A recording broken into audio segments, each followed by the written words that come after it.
चलिए, बहुत हो गया, बच्चे भी घर पे पहुंच गए होंगे। वैसे भी हमें भी बहुत देर हो गई।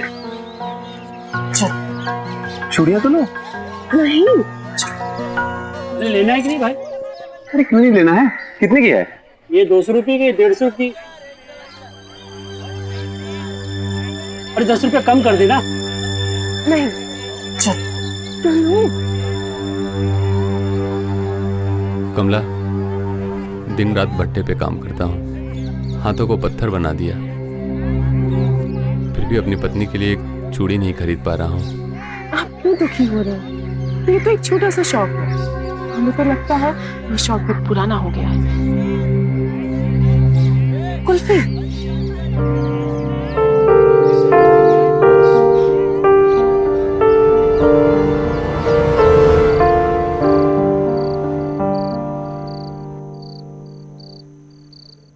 मुन्नी बेटा, होमवर्क कर लिया तुमने? पापा समझ नहीं आ रहा है हमको, भैया करा देगा। मुन्नी, समझने की कोशिश करो, अपना होमवर्क अपने आप किया करो।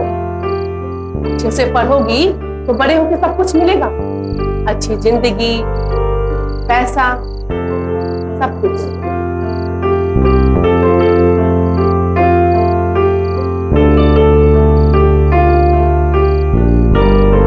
अभी बताओ, परीक्षा कब से शुरू है तुम्हारा? 15 दिन बाद हमारे एग्जाम शुरू हो जाएंगे। और हाँ माँ, दिनेश सर मुझे कोई स्कॉलरशिप दिलाने के बारे में कह रहे थे।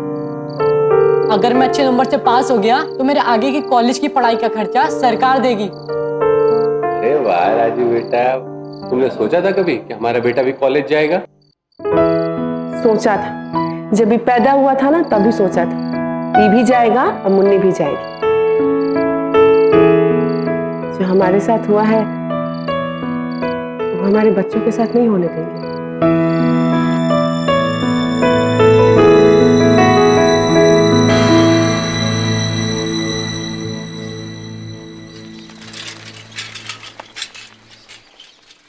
नमस्कार सर।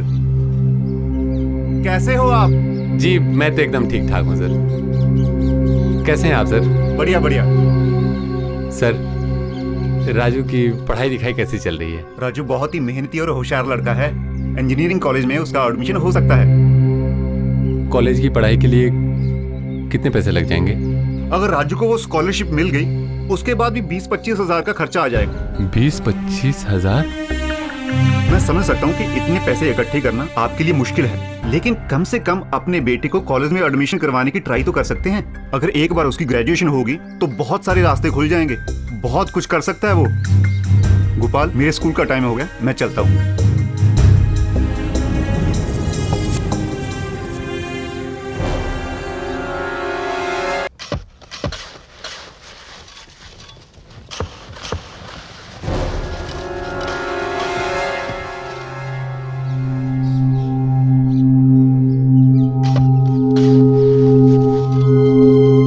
गोपाल, गोपाल, अरे ओ भैया, लगातार कितना काम करोगे? थोड़ा आराम कर लो, खाना खा लो। गोपाल, गोपाल, ए गोपाल, मालूम है ना, कितना भी सर खपा ले, कितना भी काम कर ले, यहाँ बोनस नहीं मिलता भैया।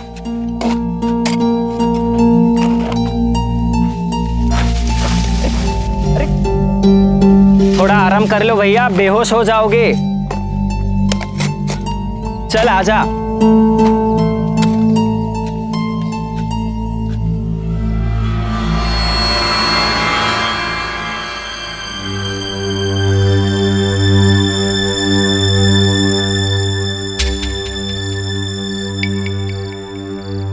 राजू बहुत ही मेहनती और होशियार लड़का है। इंजीनियरिंग कॉलेज में उसका एडमिशन हो सकता है। अगर राजू को वो स्कॉलरशिप मिल गई, उसके बाद भी 20-25 हजार का खर्चा आ जाएगा।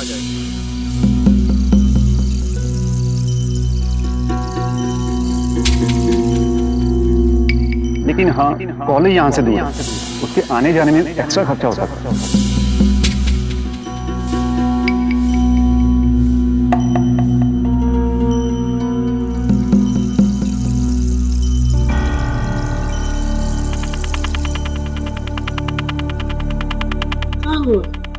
परेशान क्या लग रहे हैं?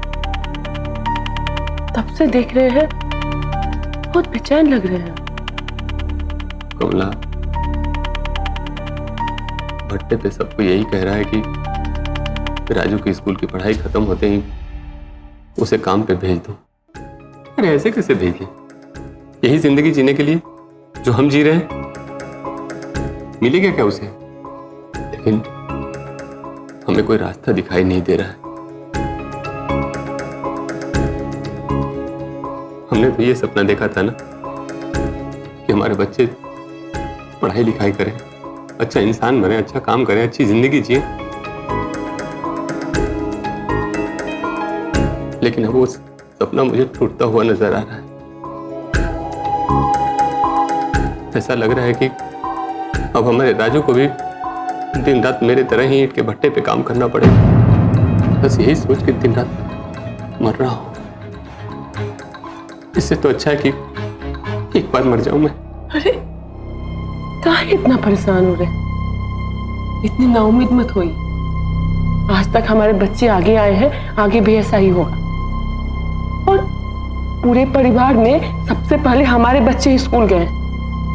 देखिए, धीरे धीरे सब ठीक हो जाए। खाइए हमारी कसम, आज के बाद मरने के बारे में सोचेंगे भी नहीं।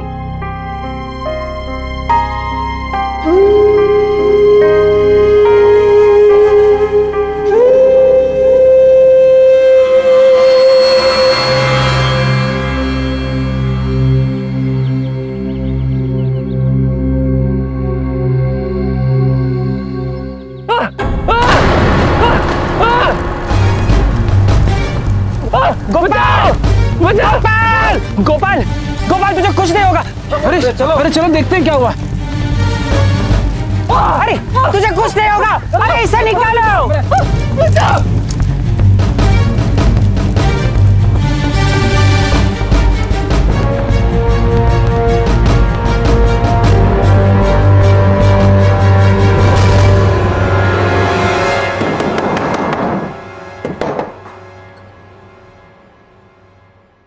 क्या होना था भैया? ये परेशान काहे लग रहे हैं?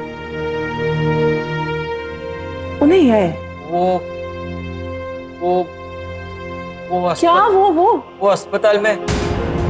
हे भगवान, तबीयत ज्यादा खराब होगी क्या? नहीं भाभी, गोपाल भैया जल गए। जल गए? मतलब क्या बोल रहे हैं आप? उसने खुद को आग लगा ली भाभी। हमने बचाने की बहुत कोशिश की पर नहीं बचा पाए। तब से अस्पताल में ही। आप चलिए ना। आज के दौर में घर चलाना, बच्चों को अच्छी परवरिश देना किसी चुनौती से कम नहीं है। इसका अंदाजा आपको भी होगा। लेकिन क्या कभी किसी मजदूर की ओर देखकर आपने ये सोचा है कि उसका घर कैसे चल रहा है? दिन भर जिस्म गलाकर मुट्ठी भर रुपए कमाने वाला मजदूर कैसे अपने परिवार की परवरिश कर रहा है, इसका अंदाजा आप आग में झुलसे गोपाल को देखकर लगा सकते हैं। हजारों ख्वाहिशें मारने वाला गरीब आदमी जब पेट की आग बुझाने में खाक हो रहा हो तो कई बार हिम्मत टूट जाती है। गोपाल का बेटा एक मेधावी छात्र है। माँ बाप चाहते हैं कि वो पढ़े, लेकिन घर की तंगी उनसे ये छोटी सी ख्वाहिश भी छीन लेना चाहती है। ये बात गोपाल को परेशान तो बहुत पहले से कर रही थी, लेकिन वो इस तरह से खुद को आग ही लगा लेगा ये कौन जानता था। क्या वाकई गोपाल ने हालात से तंग आकर आत्महत्या की कोशिश की, या फिर बात कुछ और है? आइए भाभी, भाभी वो बाजू। कौन है ये? अच्छा, इसकी बीवी है। तेरे पति के साथ तेरा कोई झगड़ा हुआ था? अरे सर क्या हिला रही, मुंह से बोल। नहीं साहब, कोई झगड़ा नहीं हुआ। कोई मेंटल प्रॉब्लम था इसको? मेरा मतलब दिमागी बीमारी थी कोई? नहीं साहब, एकदम ठीक थे। 3-4 दिन से बीमार थे, लेकिन सब कुछ पहले जैसा ही था। चल चल।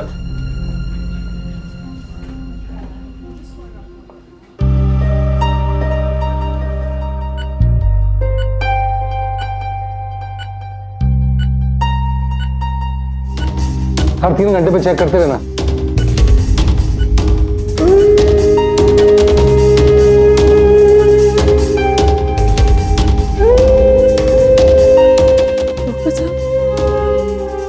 कैसे है ये?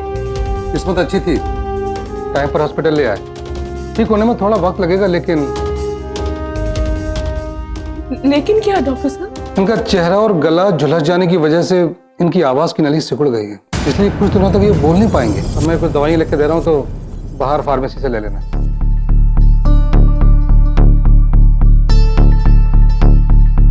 ये ठीक है।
सेठ जी, सेठ जी, समझ रहा हूं मैं आपका दर्द। भगवान में भरोसा रखो, सब ठीक हो जाएगा। सेठ जी, आप इनको अपनी गाड़ी में अस्पताल लेके आए, इनकी जान बचा ली। आपका भी हाथ जल गया, जिंदगी भर आपका एहसान हमारे सिर पर रहेगा। हम अपने मजदूरों के लिए इतना तो कर ही सकते हैं, जिम्मेदारी है हमारी।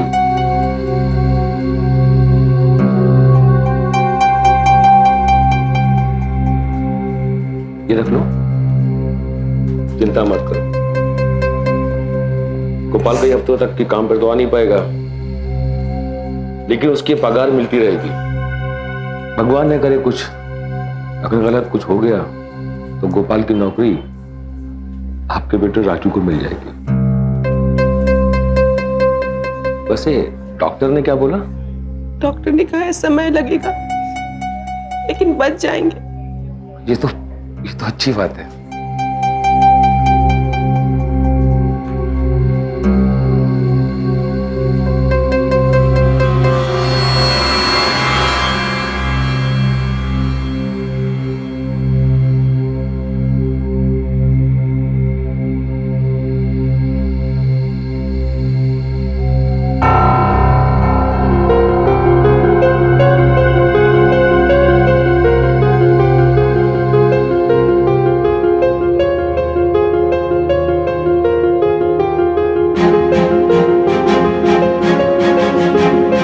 ऐसा भी क्या था जो आपको इतना खाए जा रहा था? इतना बड़ा कदम उठाने से पहले एक बार मेरे या बच्चों के बारे में नहीं सोचा। रहने दीजिए, ये सब बात बाद में करेंगे। अभी आराम कीजिए। आप डॉक्टर साहब बोल के गए हैं आराम करने के लिए। कुछ कहना चाहते हैं? काहे कि आप काहे अपने आप को आग लगाए? नहीं लगाए आप आग नहीं अच्छा, हादसे में हो गया। हम कह रहे थे कि आप ऐसा नहीं कर सकते। आप आग नहीं लगाए, हादसे में भी नहीं हुआ, तो फिर किसी और ने किया? हाँ? कौन किया आपके साथ ऐसे?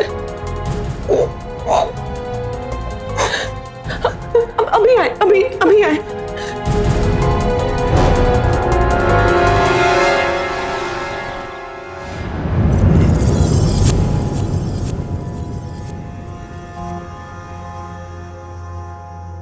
नमस्ते साहेब।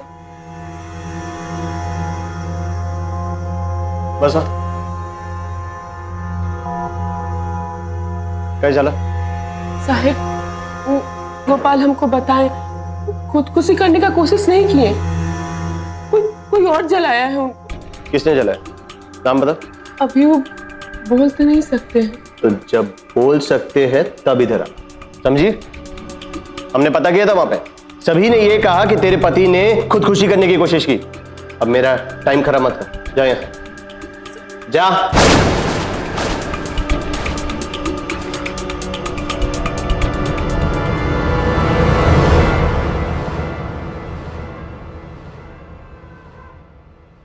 भैया, आपको याद है उस दिन मेरे पति गोपाल, क्या हुआ था उनके साथ?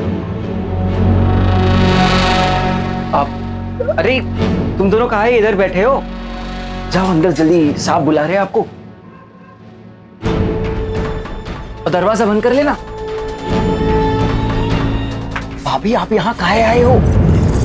क्यों? हम यहाँ नहीं आ सकते हैं? नहीं नहीं भाभी, हमारा मतलब है कि आपको इस समय गोपाल भैया के पास अस्पताल में होना चाहिए। और कुछ तो सही नहीं है भैया, हमें सच बताओ, क्या आपने गोपाल को खुद आग लगाते देखा था? हाँ भाभी, हमने खुद उन्हें अपनी आंखों से अपने आप को आग लगाते हुए देखा था। पर आप काहे ये सब सवाल पूछ रहे हो? तो फिर वो ऐसा क्यों कहेंगे कि किसी और ने उनके साथ ऐसा किया? तो क्या बोला उसने? किसी का नाम लिया? अब किसने जलाया उसको? कुछ अभी वो बोल नहीं पा रहे। हमें पता लगाना है कि किसने ये सब किया।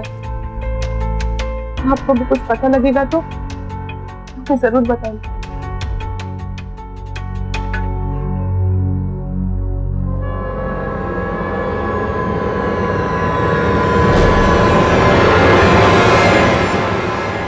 हम जानते हैं इन्हें, वो हार मान के जान तो दे सकते हैं, लेकिन हमसे झूठ नहीं बोल सकते। आपकी लास्ट टाइम जो गोपाल से बातचीत हुई थी, बताओ मुझे क्या हुआ? उस दिन आप राजू की किताबें लेके आए थे। पढ़ाई कैसी चल रही है राजू? एकदम बढ़िया पापा।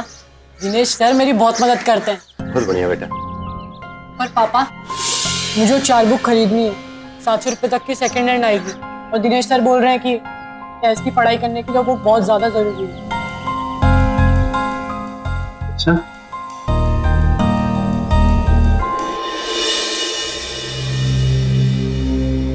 महीने का राशन खरीदने और पूरा सेठ पे उधारी का कर्ज चुकाने के बाद हमारे पास कोई पैसा बचा नहीं है। पापा, सूरज सेठ की कितनी उधारी बाकी है? मुन्नी जब पैदा होने वाली थी तो हमने उनसे 5,000 रुपए कर्ज दिए थे। उसका पहला बड़ा किस्त 1,000 काट के 4,000 दिया था उन्हें। 5,000 लोन पे 1,000 किस्त। पर पापा,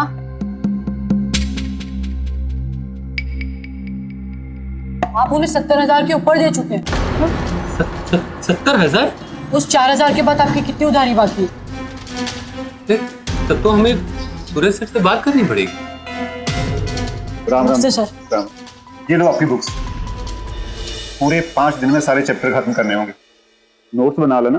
तो तुम्हारे बाद मैंने ये बुक्स दूसरे बच्चों को देनी है। Thank you sir.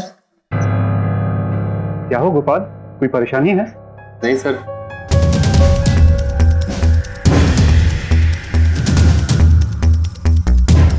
बारह साल से आपका मालिक आपको लूट रहा है। आपने जितना पैसा लिया था ब्याज के साथ आपने 1 साल में वापस कर दिया।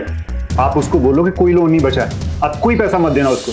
मैं तो कहता हूं ऐसे बंदे के खिलाफ पुलिस में शिकायत होनी चाहिए, जेल में होना चाहिए ऐसे बंदे को। फिर गोपाल ने बात की थी सूरज सिंह से? उन्होंने बात की, और उसके बाद जो उन्होंने बताया उससे तो सारी उम्मीद ही खत्म हो।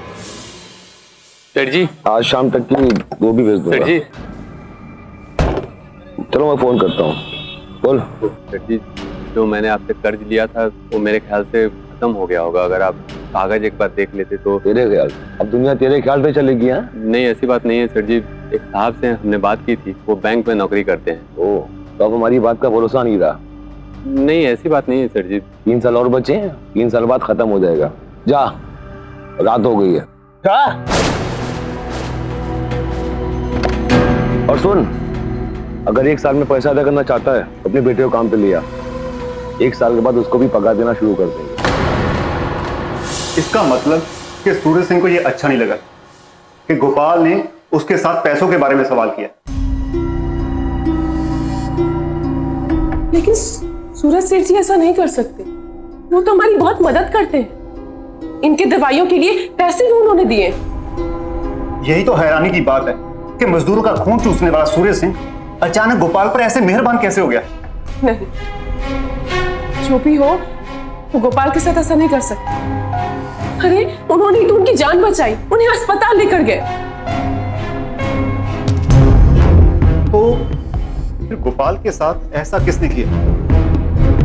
किसी साथी मजदूर के साथ दुश्मनी या झगड़ा? नहीं, कोई झगड़ा नहीं था। सूरज सिंह के हाथ जल गए थे क्या? हाँ, डॉक्टर ने बोला। हमने खुद उनके हाथ में पट्टियां देखी। नत्था और बाकी लोगों ने क्या बोला? नत्था पहला था जिसने गोपाल को जलते हुए देखा। बाद में मजदूर लोग आए आग बुझा रही। उसके बाद सूरज सिंह आया और उसने बोला कि मैं इसको कार में हॉस्पिटल लेकर चलता हूँ। गाड़ी निकालो, जल्दी गाड़ी निकालो। सूरज सिंह या तो झूठ बोल रहा है या नत्था को छुपा रहा है। गोपाल को अकेले छोड़ना ठीक नहीं, उसकी जान को खतरा हो सकता है। चलिए। 5,000 रुपयों का कर्जा 11 सालों से हर महीने वसूला जा रहा है। मूलधन तो कब का चुकता हो गया। यहां तो गोपाल की खून पसीने की कमाई पर डाका डाला जा रहा है। दिहाड़ी पर काम करने वाला असंगठित मजदूर किस किस तरह से शोषण का शिकार हो रहा है, ये गोपाल को देखकर समझ में आता है। कहां है उसके अधिकार और क्यों उसके हक को चल देना इतना आसान है। राष्ट्रीय सैंपल सर्वेक्षण की माने तो इस तरह के 80% मजदूरों का काम देने वालों के साथ कोई लिखित समझौता नहीं होता है और ना ही उन्हें किसी प्रकार की सामाजिक सुरक्षा दी जाती है। गोपाल अगर कह रहा है कि उसे जान से मारने की कोशिश हुई, तो यहां सूरज सिंह के पास इसका सीधा सीधा मकसद है। आग में उसका हाथ गोपाल को बचाने में तो नहीं झुलसा है, और अगर है तो फिर गोपाल की जान अब भी खतरे में है। कौन है इसके पीछे? कोई अपना या पराया?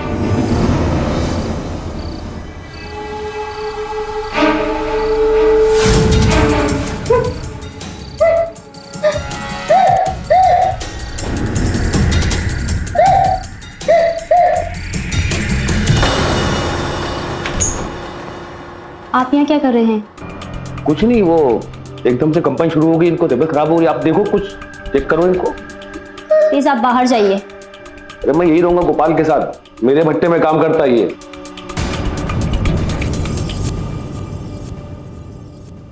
नमस्ते।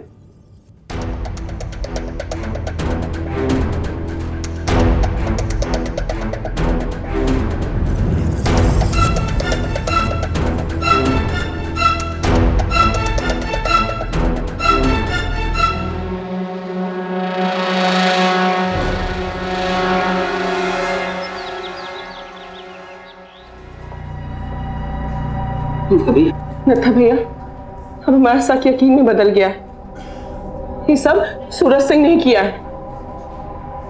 सुनिए जी।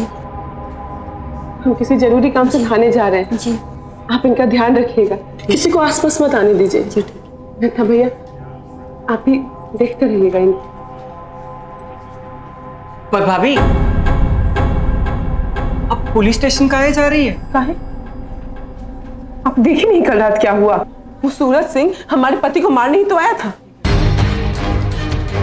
तो ये भी पता है कि आप भी हमसे कुछ छुपा रहे हैं। हमारे इतना पूछने पर भी आप बोले नहीं, लेकिन अब हम चुप नहीं बैठे। हम गरीब हैं, कमजोर नहीं हैं। दिनेश सर के साथ थाने जा रहे हैं उस सूरज सिंह के खिलाफ रिपोर्ट लिखवाने।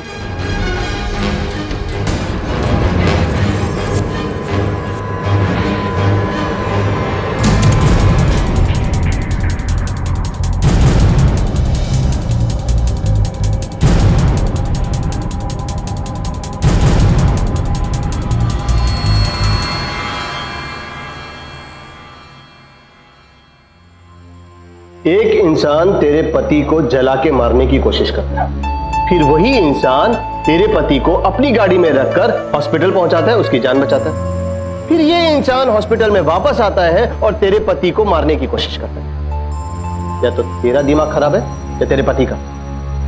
ऐसा तो नहीं कि तुम दोनों ने पैसे ऐंठने का कोई प्लान बना रखा हो? साहब, हम बताए ना आपको कि सूरज सिंह के उधारी का 20 गुना से ज्यादा हम वापस कर चुके हैं। एक बार जब गोपाल उनको बोले तो उनको बर्दाश्त नहीं हुआ, वही उनको जलाने का कोशिश किए। पाटिल, एफआईआर कॉपी लेके आ।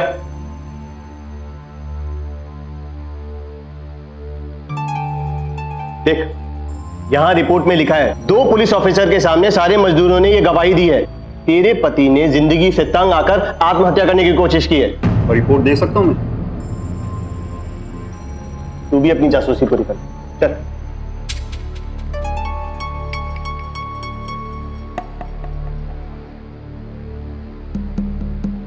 गोपाल ने आत्महत्या करने की कोशिश की। पहले नत्था ने देखा, आग बुझाई, बाद में बाकी वर्कर आए, पानी डाला, और लास्ट में सूरज जी आए। राइट? राइट।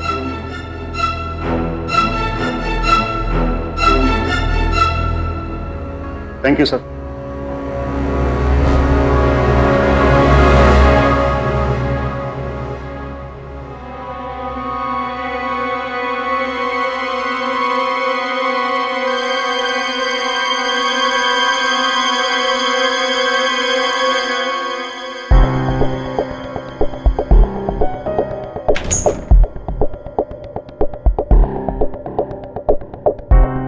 उनकी आँख खुले तो 2 चम्मच पानी में मिला के इनको दवा दे दीजिएगा। लीजिए। जी।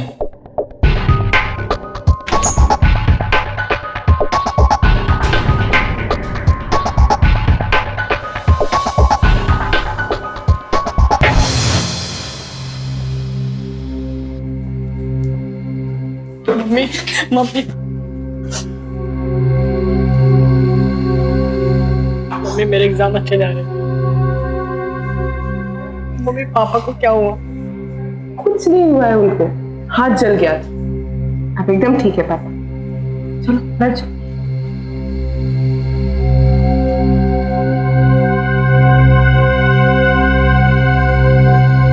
मना किया इतने बच्चों को यहाँ लेके आने के, काहे लेके आई? अरे कुछ लोग घर आए थे, धमकी दे रहे थे, कह रहे थे बच्चों को साथ में अगर रखा तो जान से मार देंगे। अरे हमको तो बहुत डर लग रहा है। सब पता है हमको। नत्था कहाँ है? वो तो वार्ड में गोपाल जी के पास गए हैं।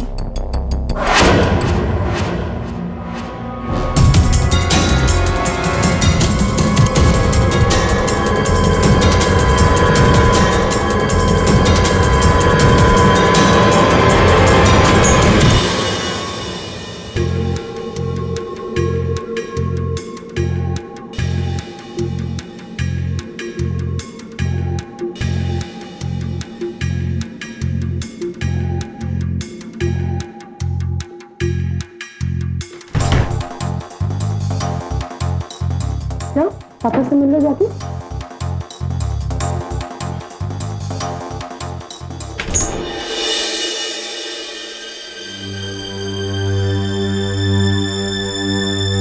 इसी डर की वजह से सूरज सिंह का गुलामी कर रहे हो ना? हमारे साथ जो बुरा होना था सो हो गया। जिस दिन तुम सबके साथ ऐसा होगा तब तुम्हारी आंखें खुलेंगी। अरे नहीं भी खुले तो क्या फर्क पड़ता है? जीना तो ऐसे ही है, मर मर के 10-10 साल पुराना कर्जा चुकाते आ रहे हैं, आज तक दिन रात काम करते हैं। इसके बाद इतना भी नहीं मिलता कि बीमारी में दवाई खरीद सके। और ये इंस्पेक्टर कामले जैसा लोगों को खरीद के रखता है। हमारी जिंदगी की भी कोई कीमत है। कोई हमको मारने का कोशिश करेगा, हम आवाज भी ना उठाए। अब आवाज उठेगी, वो भी जोरदार। हमको न्याय मिलेगा, और कैसे मिलेगा इसका फैसला भी हम कर चुके हैं। क्यों नत्था भैया, आपको क्या हुआ?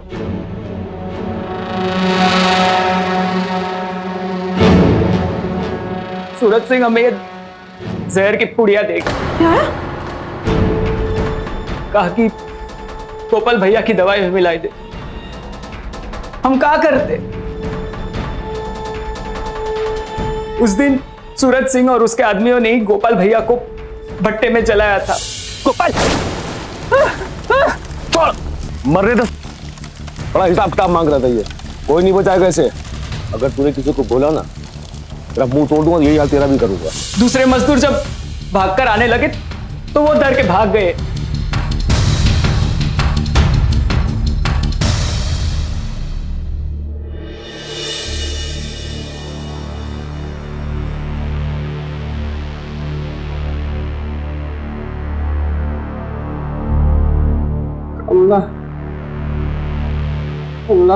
हाँ बुलाती हूँ।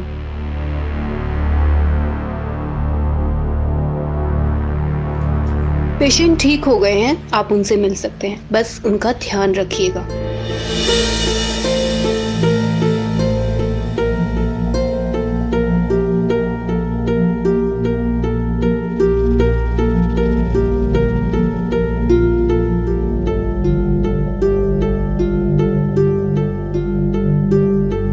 हमको पता है आपको किसी ने मारने की कोशिश की। आप हमको सारी बात बताइए, क्या क्या हुआ था उस दिन? हमको सूरज सिंह ने मारने की कोशिश की। तुम्हें तो पता है मैं बीमार था, काम पे नहीं जा पा रहा था।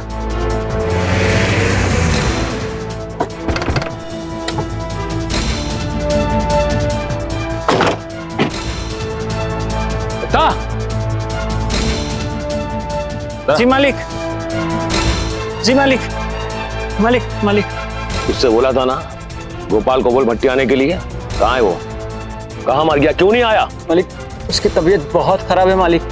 बदन में बहुत बहुत दर्द है। वहां भट्टे पर सूरज से आग बबूला हो रहा है। कहता है कि कल अगर काम पर नहीं आए तो काम से निकाल दे। कर्जे पे पैसा लेते हैं और उस पर मुंह चलाते हैं। अब तो उसने काम पे आना बंद कर दिया है। जाओ लेके आओ उसको, कैसे भी करके लेके आओ। चलो निकलो। जी भाई जी। उसके आदमी आए,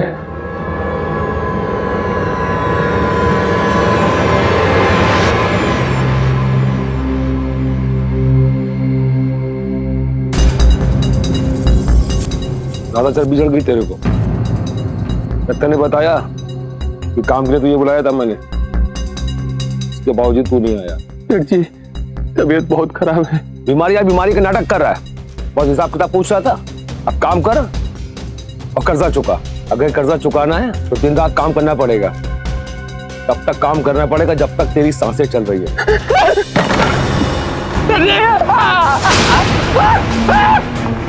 छोड़।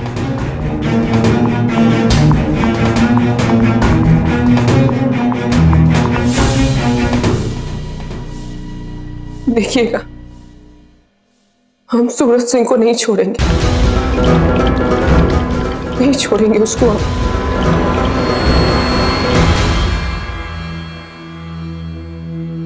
नत्था की गवाही बहुत महत्वपूर्ण है, क्योंकि नत्था ही अकेला चश्मदीद गवाह है।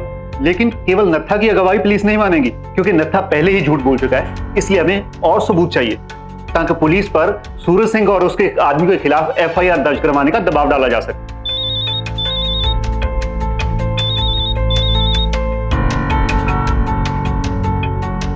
Mishra ji,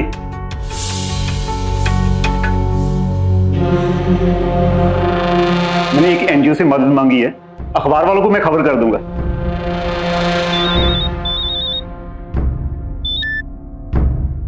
Mishra ji, thank you Mishra ji, thank you.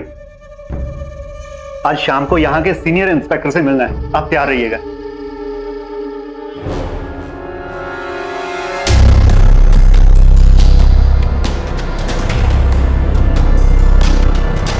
Suraj Singh यहाँ का बहुत बड़ा नाम है, उसके खिलाफ मजबूत केस बनाना पड़ेगा, वो भी पक्के सबूतों के साथ। और रहा सवाल कामले का, तो उसके जैसे करप्ट इंस्पेक्टर को सिस्टम से बाहर निकालना भी जरूरी है। अच्छा, अपना बयान बदलेगा तो नहीं? नहीं साहब, नहीं बदलेगा।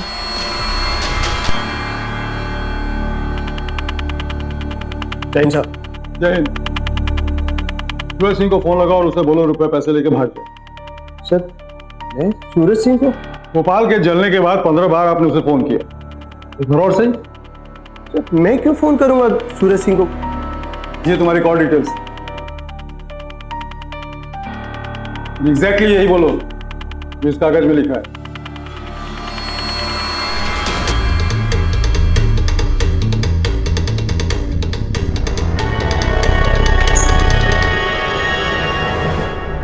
तुम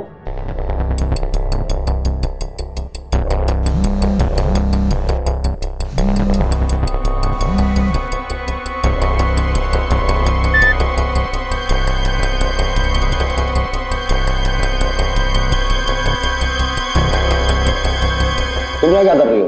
इसे अंदर किसने आने दिया? चिल्लाओ मत सूरज सिंह। तुमने नट्ठा को जहर दिया था ना हमारे पति को देने के लिए? उसने नहीं दिया। अब वो पुलिस स्टेशन जाके सब कुछ बता देगा। तुम जेल जाने की तैयारी कर लो। तुम नट्ठा के बोलने से क्या होता है? सिर्फ ये भी बोला है कि गोपाल ने आत्महत्या की है। और बोलेगा किसको? कामले को। वो मेरा ही पाला हुआ कुत्ता है। अब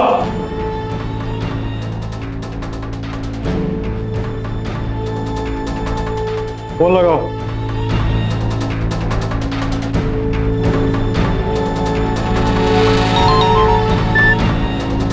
कामले।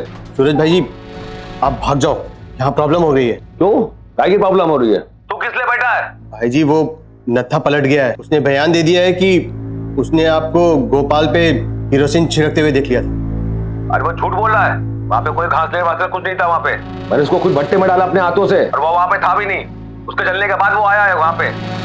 इसको थाने लेके जाओ, उसके हाथ पर नरम करो थोड़ा सा, फिर मैं देखता हूँ क्या करना उसका। कैसे देख लेंगे सूरज जी? उसे भी जला देंगे क्या?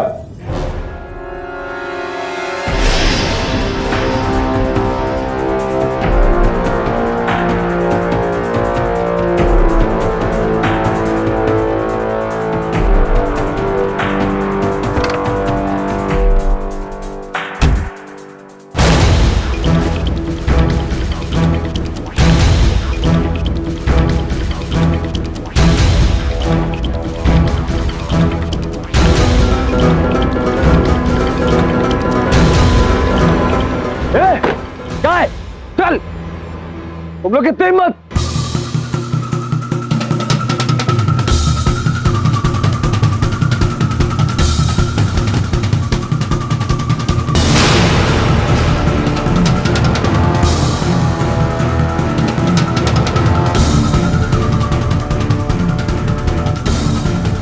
क्यों किया तूने ऐसा? क्या करता? आज गोपाल हिसाब मांग रहा है, कल सब मांगोगे ना। चल, तेरे अच्छे से खातिरदारी करेंगे पुलिस स्टेशन में।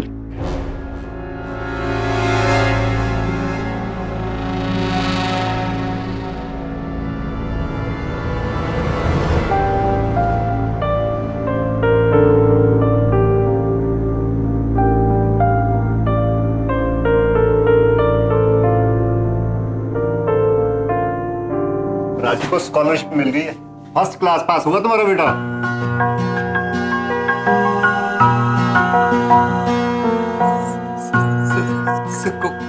स्कॉलरशिप पापा, स्कॉलरशिप। एक गरीब इंसान जब अपराध और ज्यादती का शिकार होता है, तब उसके साथ कितने लोग खड़े होते हैं, ये इस केस में साफ दिख गया। हमारे देश में तकरीबन 20,000 मजदूर संगठन ट्रेड यूनियन एक्ट के तहत रजिस्टर्ड हैं। इनमें से इंटेक यानी कि Indian National Trade Union Congress, BMS Bharatiya Mazdoor Sangh, AITUC All India Trade Union Congress, Hind Mazdoor Sangh और C2 यानी कि Centre of Indian Trade Unions. इन 5 संगठनों का आकार देश में बहुत बड़ा है, लेकिन दिक्कत यह है कि गोपाल जैसे 80% मजदूर अब तक इन संगठनों से नहीं जुड़े हैं। ईंट भट्टी में काम करने वाला मजदूर उस मजदूर से अलग नहीं है जो ऊंची इमारत पर रस्सी के सहारे लटक कर शीशे साफ कर रहा है। जीने के लिए रोज जान जोखिम में डालने वाले मजदूर हमारी आंखों के सामने हैं, लेकिन सवाल यह है, क्या दिनेश जैसे लोग इन मजदूरों की आंखों के सामने हैं? खुद को कमजोर समझना ही कमजोरी है। सूरज सिंह को जेल भिजवाकर कमला ने यह बात साबित कर दी और दिनेश ने उसका साथ देकर यह जता दिया कि इंसानियत अभी मरी नहीं है। लेकिन गोपाल जैसे मजदूरों को भी यह सोचना होगा कि वो असंगठित क्यों हैं। हितों की सुरक्षा हक समझने से शुरू होगी और हक पाने के लिए एकजुट होना होगा। सभी कामगारों को मजदूर संगठनों के साथ जुड़ना चाहिए और मजदूर संगठनों को भी यह सोचना चाहिए कि वो हर कामगार को उसका हक कैसे दिलाएं। सावधान इंडिया।